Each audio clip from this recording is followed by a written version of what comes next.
some people were like, yeah, it's not RICO.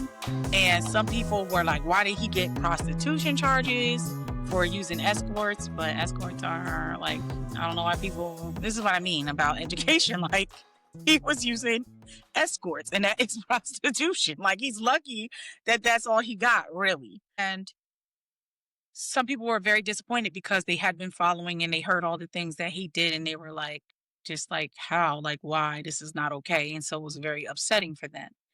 And so one person's reaction stood out to me a lot because I thought this person was a therapist. So we were on each other's personal social media page, and I had seen this person posting about mental health things and events and talks. And so I thought this person was a therapist, which I was very excited about because there aren't enough Black mental health therapists to go around in the Black community. That's one of the obstacles to Black people getting treatment, is that there are not enough people that look like them, can relate to them, are not going to overdiagnose them and things like that. So it's very exciting when you see another Black therapist. There are different types of therapists. I'm a clinical psychologist. Of the psychologists in the United States, only 5% are Black. So I'm one of that 5%. I'm not 1% of the 5%. I'm one of the 5%. So yeah, I was like excited, and she has ties to my community. So I'm like, oh, good. She's like helping people in our community. And so I was happy about that. But I found out later she's a mental health advocate, which mental health advocates are also needed. But I'll tell you how I found out she was a mental health advocate and not a therapist. This is a part of like the unraveling of what took place. But something to understand is that therapists are regulated and licensed. You have to go to school for a certain number of years. You have to get a certain type of training and practice before you can graduate, and then do more things before you can become licensed. And then when you're licensed, you continue to be regulated to make sure that you know what you say you know, and you can do what you say you are doing. And if not, you get in a lot of trouble.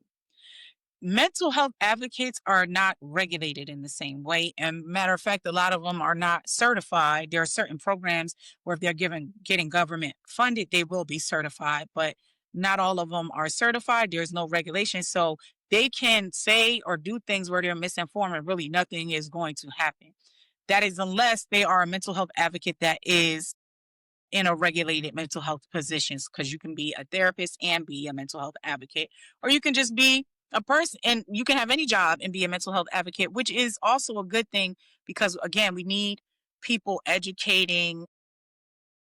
What a mental health advocate does is they share their stories, they educate people, they help with policy, they help with funding, they help with resources, they help reduce stigma, they get people engaged and connected in the resources, caring about their mental health, and they empower people to share their own stories.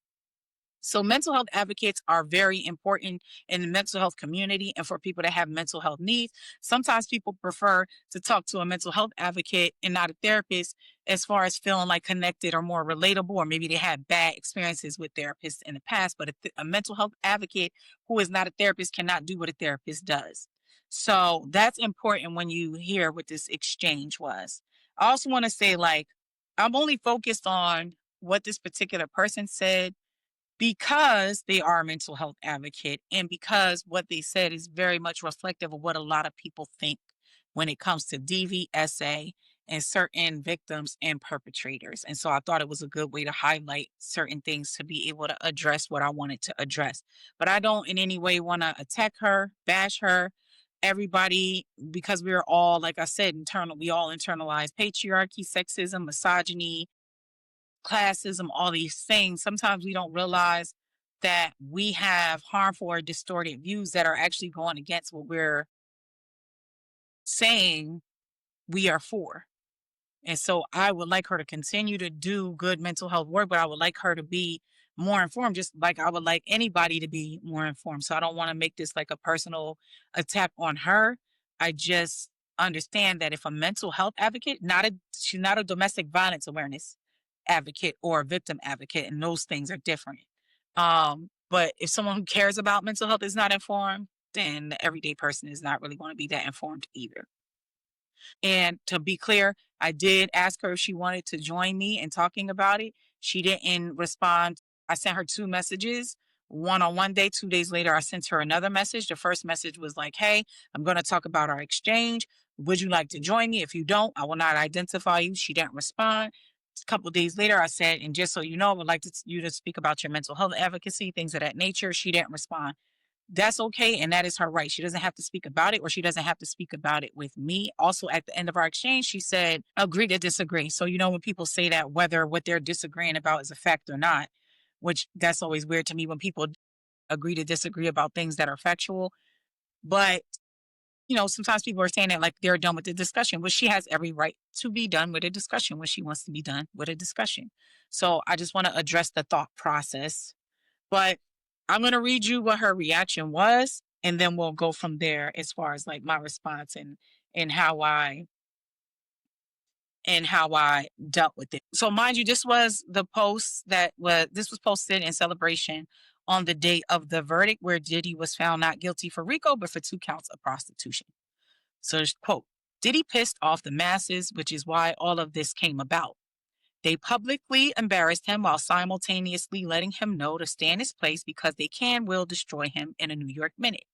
All the trial did was expose how much of a freak he is and that he had a problem with his hands.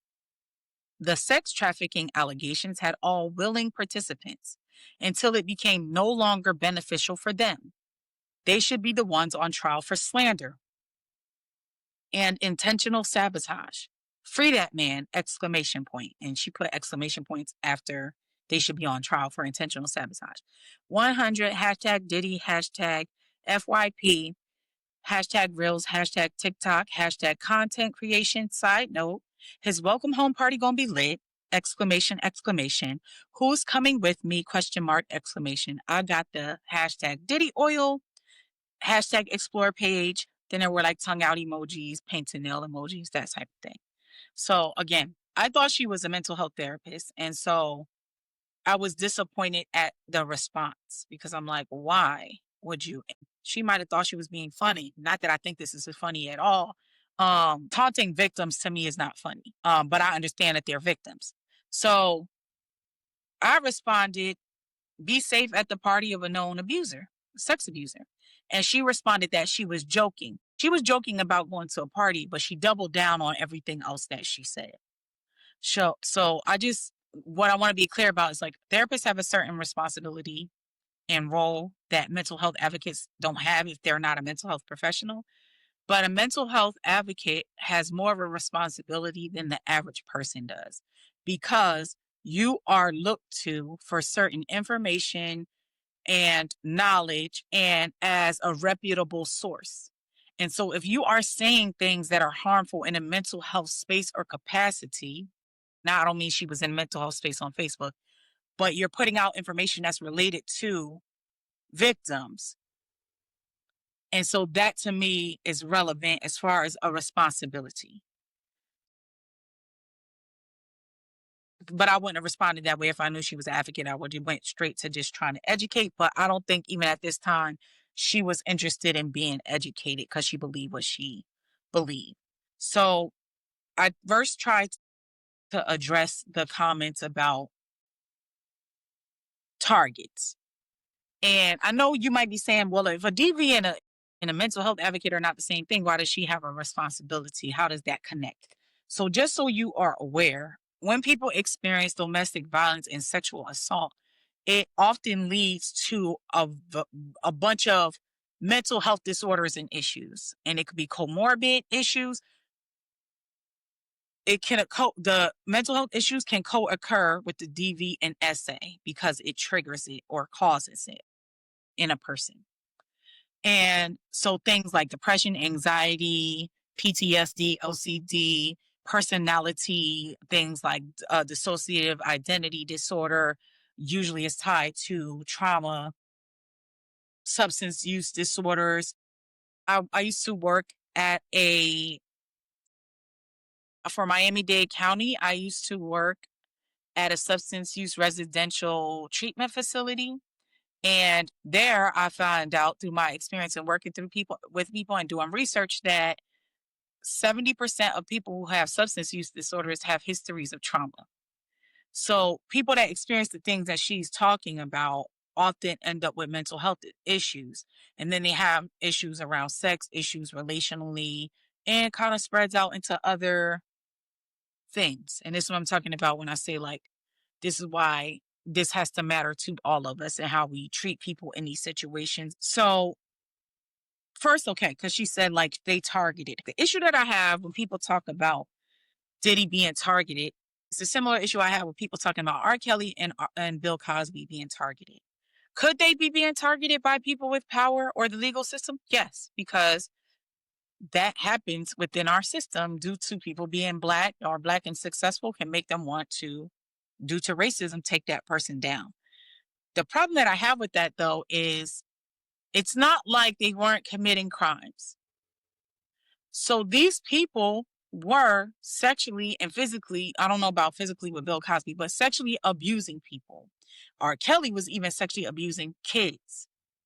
So when you talk about somebody being targeted, could they have been targeted? Yes, they could have been targeted. But to act like they did nothing wrong is a disservice to them. It's a disservice to successful black men. It's a disservice to black men. It's a disservice to the black community. To talk about it in such a way that they should just go free, like they didn't do anything wrong, because we don't want the legal system to handle them in an unfair way. I totally understand not wanting the legal system to treat black men unfairly. I will never be on board with that. But what I will also never be on board with is just excusing abusive, overlooking, minimizing, protecting abusive behavior because someone is black, because we cherish them as part of our culture and community. And all that is doing is enabling them to do it more. And all that is doing is teaching other people this is okay to do.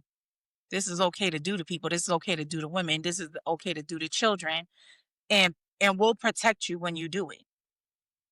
And so when we're talking about society and trying to recondition society to healthier ways of being and to get rid of the hostile sexism, not the benevolent sexism where men are chivalrous, but the hostile sexism, misogyny, but then we go and we protect abusers. And it's one thing if the black community is saying, we don't want the legal system to have access to them because they don't try people fairly, but we should do this in response to what they've done. This is what we should do to try to protect our community from people like them and to give them consequences. That's not what is said. It's like, those women are liars. They're not victims. Let these men go. When there's evidence of the things you saw R. Kelly in that video, I didn't watch the video of R. Kelly. I didn't need to see a video because enough people told me they saw the video and what he did to a kid. I don't need to see it. That's it for me. You heard Bill Cosby joking about drugging and raping people out of his own mouth.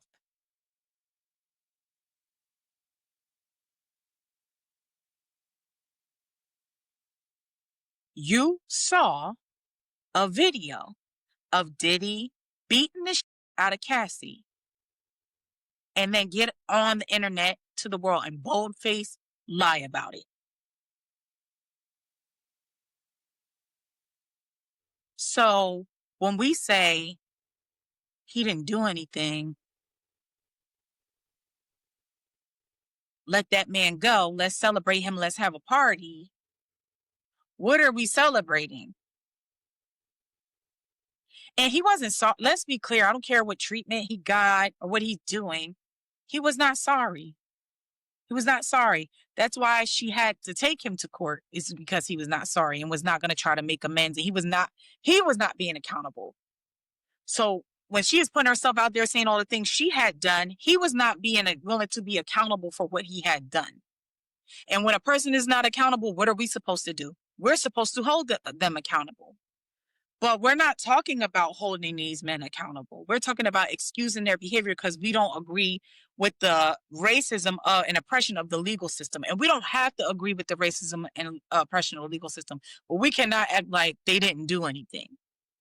We cannot act like those type of behaviors are acceptable and okay from anybody, or if you have a certain amount of power. What are we doing to each other when we do that? When we're like, yeah, come on back into our community, sexually assault us some more, we'll hide you, protect you while you do it. And if that's who you are, you need to face that. I'm not talking about the mental health advocate, I'm just talking about people in general. If that's who you are, you need to face that about yourself, because you're a danger to society. You're a danger to your children. You're a danger to the children around you and the people around you. If that's how you feel about sexual assault, and you don't have to agree with me, that is what it is.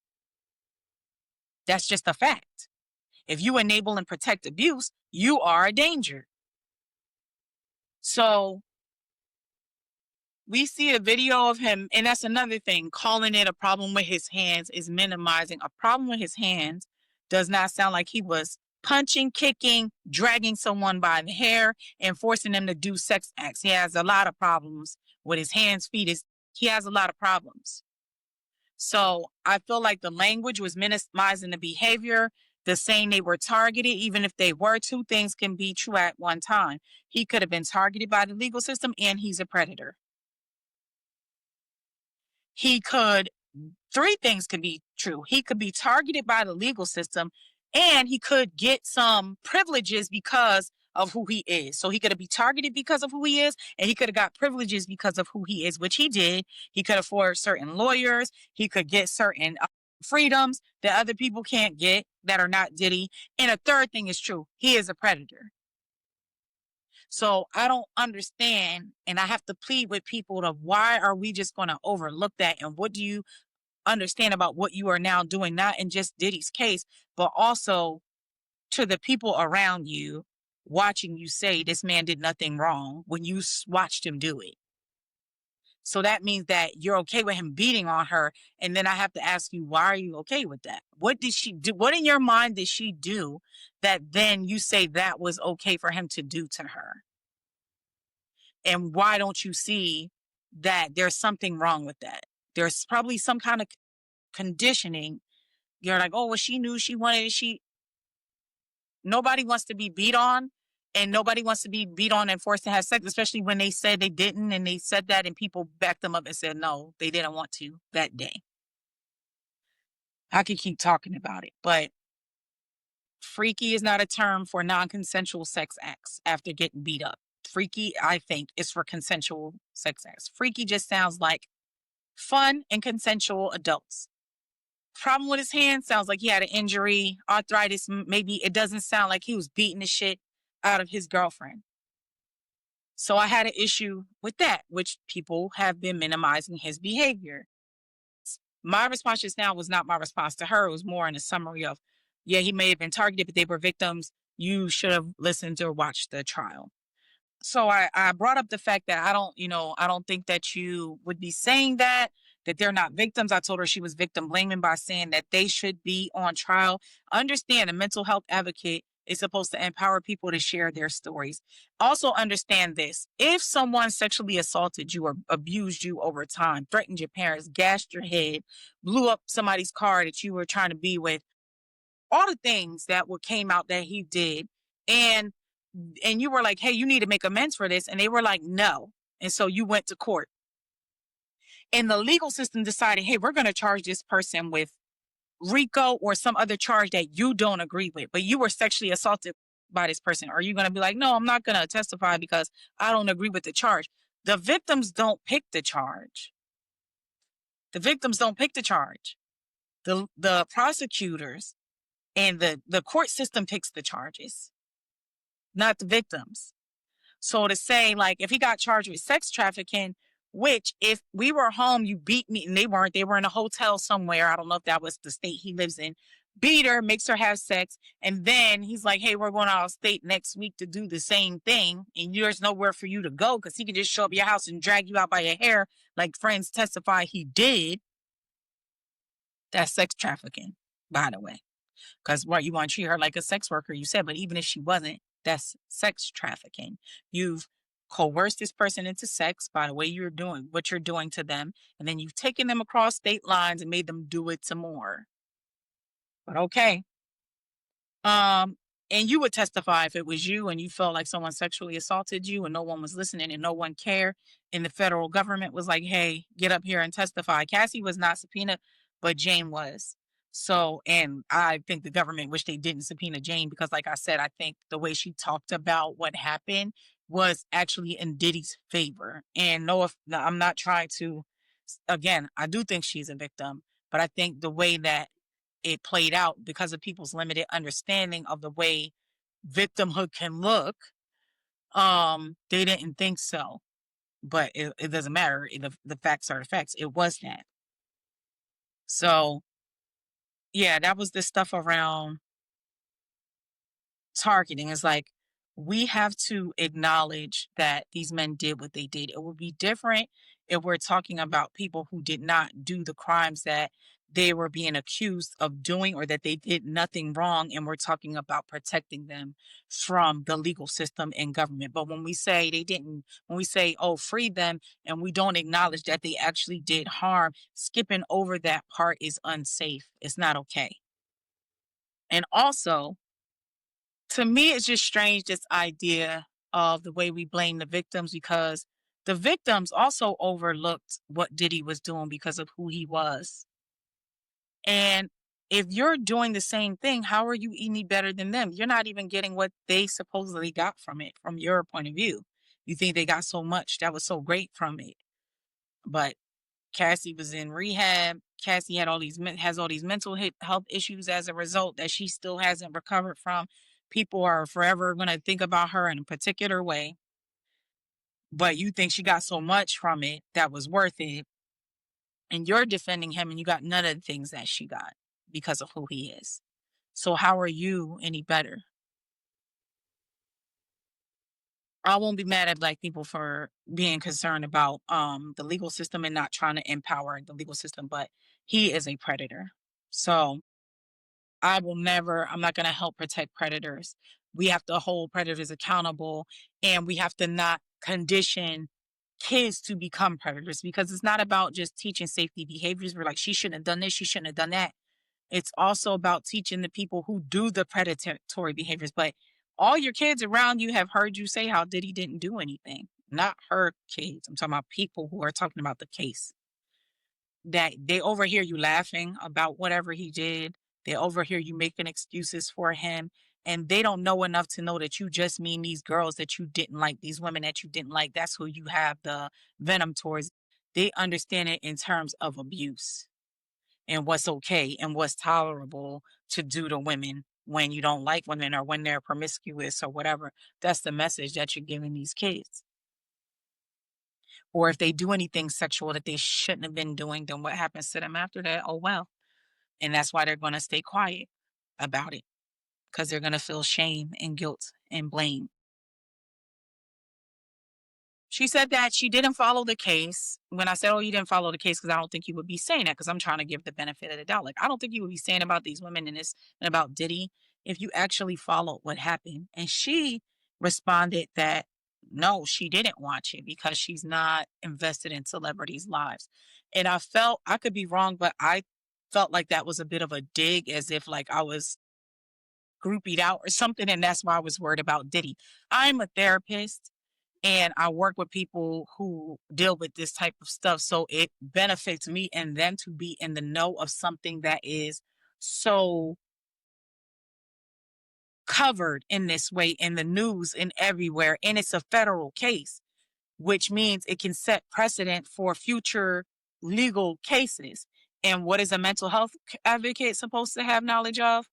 Legislature, policy. So I was doing my job, which is to understand what's going on currently in the world and in our society and people's understanding of DV and SA, and how current or future clients might be enduring that or understanding it or looking at what's taking place, and also what might happen legally as other people come out about other celebrities or whatever. but it's not because I'm like celebrity obsessed. So, but also, so you didn't follow the trial because you're not celebrity obsessed, but you spoke on it. You taunted victims that you didn't even bother to research what actually happened to them. You didn't bother to find out information that was available to you before speaking on victims and suggesting that victims be charged and on trial. And that's neglectful if you are a mental health advocate. I was doing my research because I'm a trained professional. But not only that, I was responding to her post about a celebrity. So it's interesting to me that you're posting about celebrity to defend a perpetrator and blame victims and for hashtags and for content and to go on explore page and a For You page for follows and clicks and likes. But when it's like, hey, these things happen in this case that are real things that happen to people and have real world implications, then it's beneath you to follow the case. And that to me does not make sense. And to me is again neglectful.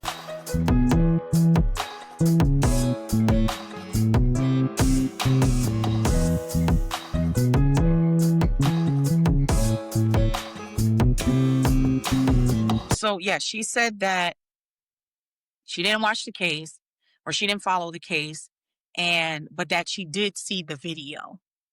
And she also mentioned that Cassie benefited from it and got money and the things about all the people benefited. So the first thing about I saw the video. Again, I said this a little earlier and I have to say it again. I do not understand how you watch a video of a man with his girlfriend that you've seen him all over everywhere with, they're a couple, and you see him punching, kicking, dragging her by the hair, and you need more information about how he is a predator and how he did something wrong. She wasn't able to defend herself. She wasn't hitting him back. She was curled up. She was being dragged. It wasn't a fight. It wasn't a fight. It wasn't equal. She was being abused. And that isn't enough to say, like, maybe I don't know everything to be judging this girl or saying if they were willing how do you see somebody getting beat on that like that and say they were a willing participant to something, but you didn't check the information to see when they were or weren't or the details of it. And this is what this whole thing is about. Like, people saying things where everybody can have opinion and you want your opinion to matter. Everybody wants their opinion to matter. So if you're going to have opinion, you want it to matter, it should be informed. You should care whether or not your opinion is factual. You should care about the weight of your opinion and if it's doing good or harm. And I think that is for everybody. You have a responsibility that you want to put information, especially in this day and age of social media. People have things to say. They want to teach people. They want to add to the conversation or knowledge, but you don't want to do the work to understand if what you're saying is helpful or harmful or correct or not. And that's not okay. In my opinion, that's not okay. But the whole conversation around when they benefit and Cassie gets money, I don't understand why people think it's okay for them to dictate when a victim tells their story, how a victim tells their story, who they tell their story to, and what they want as retribution that is within the law. Civil retribution, financial retribution is justice. It's a form of justice. There's not only one form of justice. Criminal justice is one form of justice. But what do you think people were doing for justice before there was a law for certain things? And what do you think reparations is? It's financial justice to make up for the criminal acts that were done to people in the past. So I don't understand this fascination with trying to tell, like, you tell your story how you want to. You tell a person how you want retribution, but why do you want to try to decide that for other victims? Like, what is that about? The power in like telling a victim when they can say something, how long they have to say something, and when they can't say it anymore, and that they don't deserve retribution if they have been victimized. Why do you think that? Why do you think the other person doesn't have to be held accountable in that way? Where are you getting that from? And is it due to like the way things have happened racially or through other things or sexism that harm happens all the time and nobody cares and does anything about it? So you want it to happen some more? Like, I'm trying to wrap my mind around why people think that you should be able to do stuff like that to people. You shouldn't have to pay for it in various ways. And that they shouldn't have a say so if they get money or whatever they get. I don't agree with that. And I don't know where that is coming from. And if you're like, well, it's only she only did all that stuff for money. Okay, well then give her money. If she got on, if she got had to do freak offs for hour marathon sex with a sword and all that, she got beat up and all that other stuff, pay her money then for all the all the work she did. If that's what she signed up for, then if she signed up for that for him to do what he was supposed to do with her career, he did not. So now pay her money if that's the way you want to look at it. The whole thing about everybody was on board until it no longer benefited, isn't that like what autonomy is sexually or with anything? Aren't you allowed to do something when you want to do it and when it benefits you and in whatever ways it benefits you? And then when you don't want to do it anymore, you don't have to do it anymore. And if you say you don't want to do it anymore and somebody forces you, isn't that illegal? Isn't that a violation of your human rights? Like I gave you the examples already. But like, yeah, like that's okay. You're allowed to do that. You're allowed to work and no longer work when it doesn't benefit you. You're allowed to be in a relationship. And when it doesn't benefit you in the ways that you agreed or thought it would, say, I don't want this relationship anymore. We're allowed to do that as human beings. But it's not like he stopped offering them the benefits. It's not like his benefits dried up. And so that's why they're like, you don't have anything else to give me. They didn't want what he was giving them. And I don't know about Jane, but Cassie didn't want any more of what he was giving her. All of the benefits with the other stuff that she was having to do. So that also, I don't understand human rights wise, sexual autonomy wise, exchange, reciprocity, job wise. Aren't people allowed to do stuff till it benefits them and then no longer if they don't want to do it anymore? Don't we have that right as human beings to say, I don't want to do this anymore? If we have human rights in society where people can give their children up for adoption. But if you don't want to have sex anymore because you had it in the past a certain way, you can't say no. If you were having sex for fame and you don't want to anymore, you can't say no. I don't want to anymore. Somebody can force you. The thing is, Diddy wouldn't have been probably in this federal court case if he would have just done what he said he was going to do for her. And you could tell when she was up there, she wasn't really taking joy in doing anything to him. She was up there just saying what happened. So you could tell from some of the things that she said, and they asked her, that she still cares about him in some kind of capacity, because that can happen even with people who abuse you. So I can't agree. And I just don't understand, just in human nature, the things that are said about victims, where if it applies in any other way, like we are allowed to do stuff until it benefits us and say, I don't want to do it anymore if it's not benefiting us, whatever the benefit might be, we can do that. And if she was having to endure those things for fame or for money, first of all, he was controlling her money. So, but yeah, like somebody please explain to me why you would have to continue to do something beyond it benefiting you and also to the point where it's harming you. So I just want to talk about, like, I understand it's just so hard for people to see them as victims and even to see like Cassie as a victim. And I really just want you to put yourself, like I said earlier, in her shoes.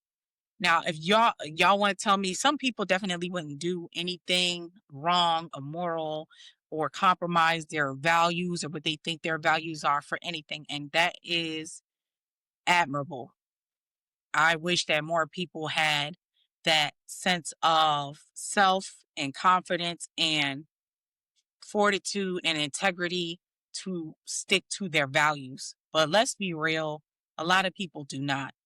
That's why they lie, cheat in relationships, and not even honest about who they are. And these same people that are going around struggling in these ways, we're going to say that we expect a 19 or 22-year-old to not be enticed by somebody like Diddy, when many of the people talking about her, if put in her shoes, would do this, would sign up for what they think they're signing up for and get a lot worse. And that's what his employees said too. They thought they were signing up for some like things that would be a lot, but not actually what took place. And if you think you would have known what was coming that she went through, if you would have met Diddy and he wanted to work with you or told you he was going to do things for you or your career, and if you wouldn't be enticed by that, and if you are a woman and he took interest in you, if you wouldn't consider that, like, I'm not looking at, like, you might look at him now and say whatever, but Diddy was considered handsome. Diddy was considered sexy or whatever else. He was with Jennifer Lopez. I'm sure she don't want her name mentioned and do anything to do with this, but he was with Jennifer Lopez. Like, he was, someone that people wanted to be with. And so you're telling me at 19 years old, as someone who had that kind of notoriety, power, fame, and could help you, and that people really were attracted to and wanted to be with, had their eye on you, you would stand on business. Okay, you can say that, but you're not even standing on business right now. He's sexually assaulted people and you're protecting him. So I can't believe, and the people that are doing this are in their 30s and 40s. So I just can't believe that if you were 19, you would have more discipline when it comes to, I don't see that. I used to work at a club years and years and years ago, and I've seen grown men push women out the way to go sit with, be around their favorite rappers and celebrities. But you want me to believe that these same grown men and women, when they were 19, and if they were in Cassie's shoes, would not have compromise some of their values or whatever to be in his presence, get anything from him, and then that couldn't be manipulated and you couldn't be controlled to where it could go left. I'm not saying it would have gone as far as it went with her, but I just don't believe when so many people are talking like they could never compromise their values when they're compromising their values. You would say you don't agree with abuse, you don't uphold perpetrators, predators, you don't victim shame and blame, but without you even understanding what all that is, you are. You're doing exactly that. So you're not even living up to your own morals and values that you think you have, and you're compromising your values even in that for Diddy, who you're getting nothing from. So I understand it's hard to see them as victims, but I do want people to understand that if you can see someone that you see as disgusting, nasty, a gold digger, a sex worker, sexually immoral, however you see them, that if you can understand that they are victims and you can understand how they're victims, and you can champion for some kind of protection for them and consequences for them, then it will be easier when people that you have more love, consideration for, respect more, need protection in DV or SA. If you can understand how people you don't like empathize with the outliers when someone is a victim, if you can even protect them, then other people will be protected. But when you can't protect them, you move the line of protection in even more to where people that you think should be protected will not be protected. And that is what is happening. So I will fight for Cassie too. I will fight even for people with internalized misogyny that uphold abusers. So, okay, let me say this. In this exchange, when she said that she said these things that she said, I said, well, you know, I am a therapist. I've been working with trauma for 15 years and they are victims for these reasons. And I listed some of the reasons. And her response was, I don't want to misspoke her. She said something like, so mind you, I only screenshot the first post and then I took note of my responses because I didn't have the intention at that point in time to talk about what she said. I just was going to do a discussion based on my points. But I'm like, okay, but it's important to know what was being said that I was responding to. So the rest of it, aside from the first post, I'm doing from memory of what she said. And I'm summarizing what she said. And I'm just responding to you. I'm not giving you my exact responses to her. But she said something like, I have personal experience and that she has personal experience, and personal experience is better than textbook experience. I don't know. She said like any day or something like that. And it was at that point that I realized, oh, she is not a therapist. She's not a therapist because a therapist would know better. A therapist would know you can't be a therapist with just textbook knowledge. And a therapist would know what's in those textbooks so they wouldn't say that, like personal experience versus textbook knowledge. So at that point, I was like, oh, she's not a mental health therapist or professional. She is doing talks or whatever else she's doing from some other point of view. And I was like, oh, okay. Because the textbook conversation, this is the way that I feel about that and think about that. Well, let me just say in the realm of mental health, when you're a therapist, you do not look at disorders, mental health issues from the experience of one person. You cannot. But people's personal experience is very much needed. You have to have an understanding. Is very much valid. Is very much needed. It's one of the most important things.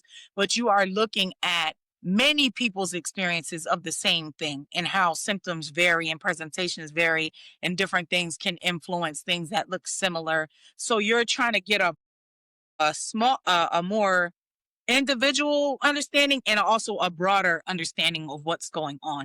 You cannot just use one person's personal experience, not your own personal experience, not another person's, just one personal experience. It's not enough information on the types of things that we deal with.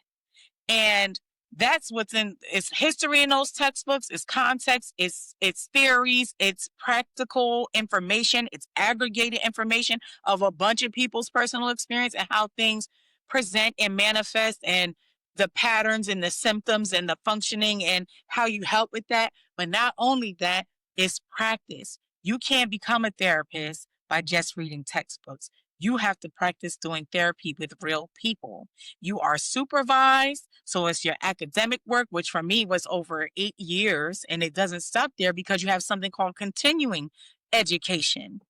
You're supervised by other licensed people. You're regulated. I did research. I was part of the National Institute of Mental Health Core program for minority mental health research. I won many awards for the research that I did. As I told you, I worked for the Regional Diagnostic Center for children that have been abused. That's my experience. That's not just textbook experience, but there were things that I learned from the textbooks that I use. I told you I worked at a substance abuse residential facility where I practiced with people with substance abuse and comorbid trauma. And what I used came from textbooks and from practice and from people and from supervisors. And I worked at Mount Sinai. If you have ever heard of Mount Sinai in New York, Adolescent Health Center. I've worked at Montefiore, another reputable hospital that's in the Bronx, at their Williamsbridge Family Practice Clinic. I've worked in so many places dealing with people with trauma from little kids to adults. I've worked with people that have done sex work. I've worked with people that have been married and sexually abused. I've worked with kids. I've worked with adults who were sexually abused as kids and people who are sexually abused as adults. So I don't know who she was talking to when she said that her personal experience was better than textbook knowledge because I have more than textbook knowledge. And how do you know if your personal experience is better than textbook knowledge when you haven't read the textbooks? So, mental health advocates are needed, but it's necessary for them to be informed about what they do know, what they don't know, and to not speak with their chest on things that they don't know. And that's what happened there. And that's where I say that was, to me, an issue where I would speak directly to that what that person said. That's not about what other people are saying. But I also find it's very funny in this day and age where Black women have the most degrees that all of a sudden education is this thing that's minimized and disrespected. And you can't even do my job without a degree. I'm not saying that there is not anybody out there that there can be somebody out there that has more knowledge on me than me about therapy that never went to school, but they can't legally and ethically practice because that's what's required in the United States. So you can't even do what I do without reading textbooks. But I read textbooks for 8 years. I did research, like I said, at Morgan. I did research at Fairleigh that I won an award for. I know how to do my research, which is why I was following the trial and researching what happened to people that were saying that they were victims and found out that they were. Because I didn't want to just assume, I would never want to just assume did he victimize people, even though I've seen him do abusive stuff to people on Making the Band, as you did too. But that's the difference between a mental health professional and someone who is an advocate, is that a mental health professional has a certain amount of training, regulation, liability with what they know, what they do, what they say. Where a mental health advocate, if they're not certified, does not. And I also find it weird to try to minimize the profession of the very field that you're trying to help people get resources in and go to. So you would be trying to advocate for people to get therapy, but yet you're minimizing the education of a therapist. Make that make sense. It's like if a person had a heart condition and they went and told the doctor their symptoms, which a doctor only knows what symptoms are for certain heart conditions because they heard they heard many people's personal experience and they got textbook knowledge of what that looks like. Like to look at it in a professional sense and objective and how to assess it, right? So they go to a cardiologist or a cardiovascular surgeon or whatever, and the person's like, okay, I know what that is. Let's treat it. They get the person gets surgery and they went through the surgery. They went through the recovery. So they're paying attention to certain things that happen with their body or whatever. And then they say, my personal experience is better than your textbook knowledge to a cardiovascular surgeon.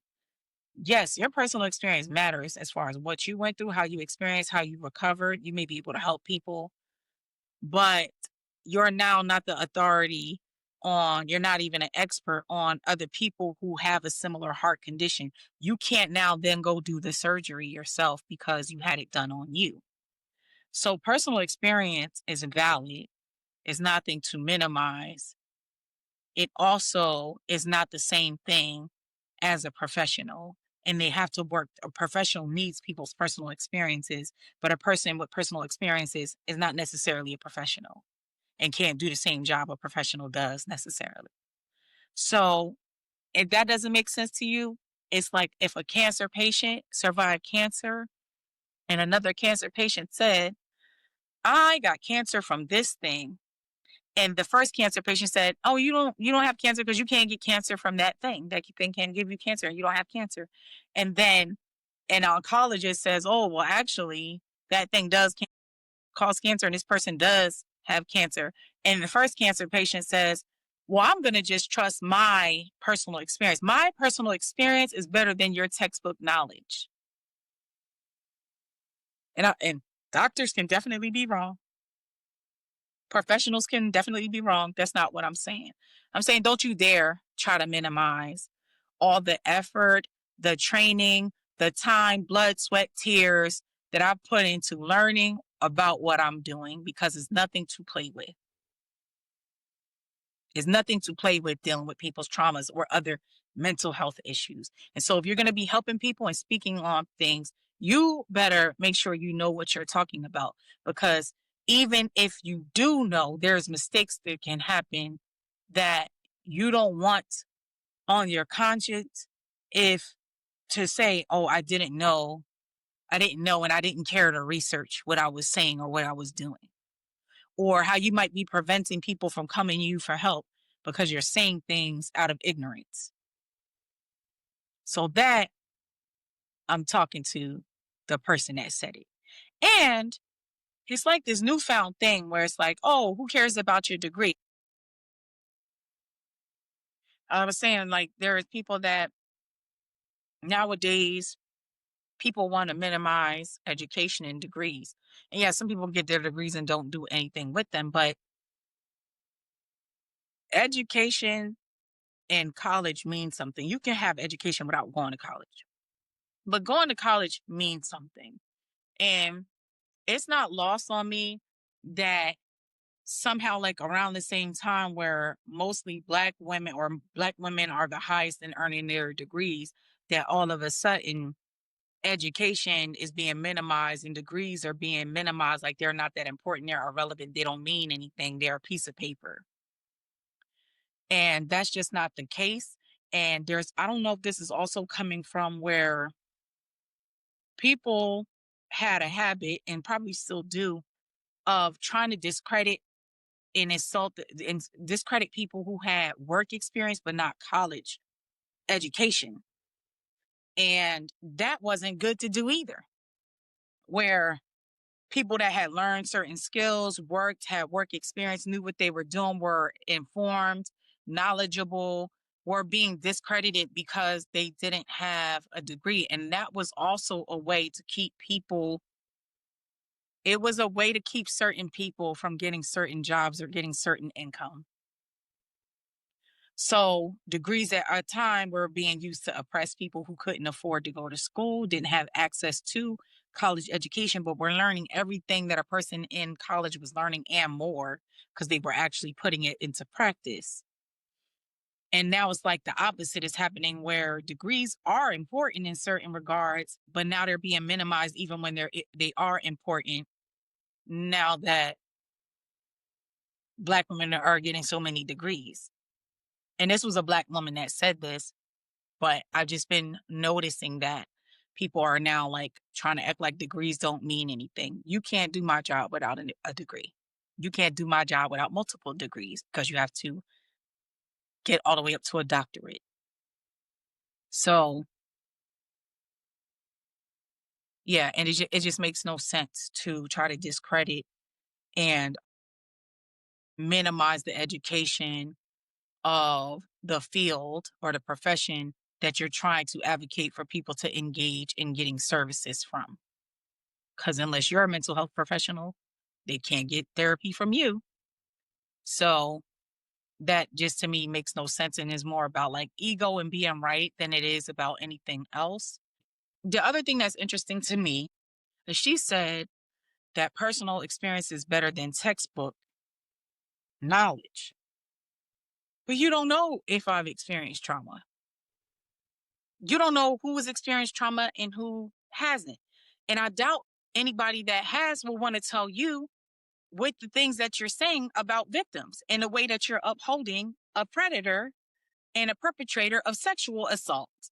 So to assume that I don't have personal experience is also wild, because you don't know if I do or if I don't. Just because I tell you I'm a therapist doesn't mean that I don't have personal experience. So, and it's also none of your business if I do or not. If you want to share that about you and your mental health advocacy, that is great that you're willing to do that. But you don't know either what my personal experience is to assume that I don't have any. And you don't know what other therapists have personal experience and professional experience. So nobody knows who's been abused unless the person is willing to share that information. And when people are not making it safe to share that information, why would they want to share it with you? And that's the whole point of this episode, is we're not making ourselves safe for people to come out with their stories. We're not holding perpetrators accountable, but then we want to blame victims for not wanting to say anything when we're not providing them an environment that is safe for them to speak up. So I'm going to end it there. I hope that somebody learned something after all that.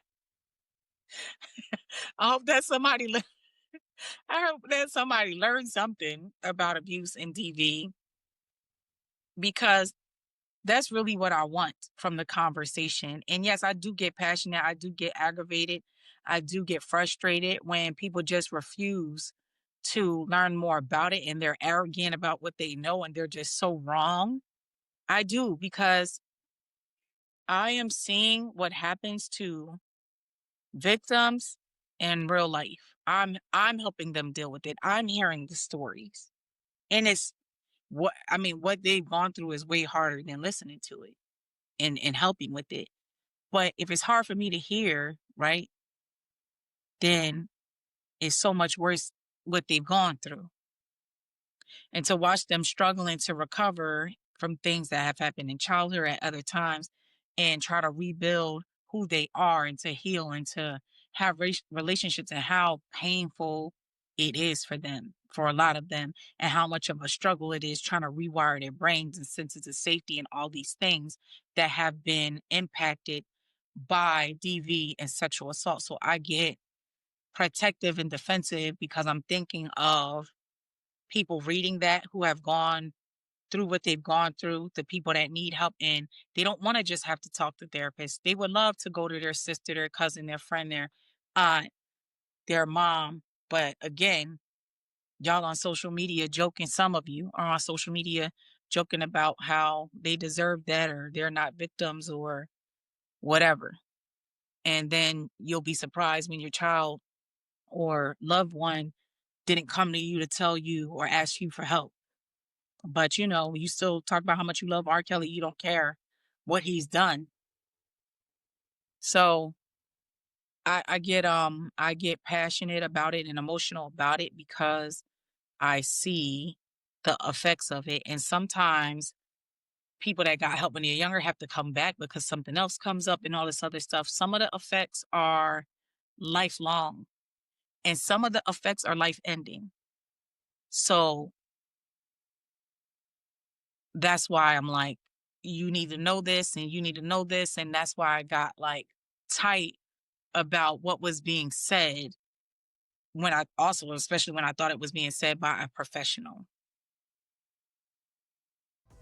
So that's all. That's going to be it for today's episode. I know that was a lot. It was a heavy topic and it was a lot to say because it was a lot that went on. But I hope to see you again. All right. Bye.